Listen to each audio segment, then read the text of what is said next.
A new leader will be elected. They'll flip the switch, say that because of the crisis, because of the dangers that we face in the world, some new and unpredicted threat, we need more authority. We need more power. And there will be nothing the people can do at that point to oppose it. And it'll be turnkey tyranny. He's totally talking about what you wrote in your November piece in the New Yorker. Yeah, I think that's right. I think the more these tools become omnipresent and the more this just becomes the norm, that we can get into any device anytime we want with fewer and fewer restraints, the more we slide into the kind of situation that he's describing. The concept of surveillance has been talked about, and mass surveillance specifically, for over a decade. But is it frustrating to you that it's only popular with mainstream Democrats when a Republican is in office? I mean, the Snowden stuff was the Obama era, right? Of course. Well, I've always written about this as a bipartisan issue. Yeah.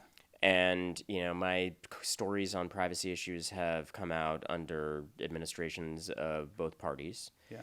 And I've talked about how actually a lot of the threats to civil liberties that I write about, a lot of the issues in general, whistleblower protection being one of them, for instance, in this latest story. These are issues I've written about for years and where I've talked about the expansion of some of these problems under, for instance, Barack Obama. Yeah. So I think that it is really unfortunate when these issues that should be nonpartisan human rights issues get thrown into this crucible of partisanship. Yes. And you hear people responding to reporting about troubling technology that both parties have embraced more and more with, well, this is about the other guys. Correct.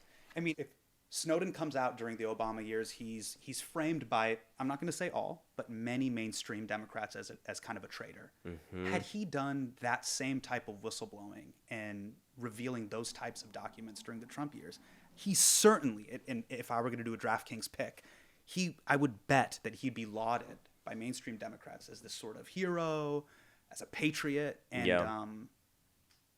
I think that's fair. I mean, I don't know. I think people who care about privacy rights and civil liberties, as far as I've seen, do tend to consider Edward Snowden to be someone who made a positive contribution to the discourse ultimately. Yeah. Whatever you think of his particular methods or where he wound up after, I am just a person who believes firmly in whistleblowing. And I think the legal infrastructure to protect whistleblowers is really pivotal. And anytime you see an administration that ramps up whistleblower prosecutions, it's something we should object to. And unfortunately, we've seen that kind of ramp up of retaliation under administrations of both parties.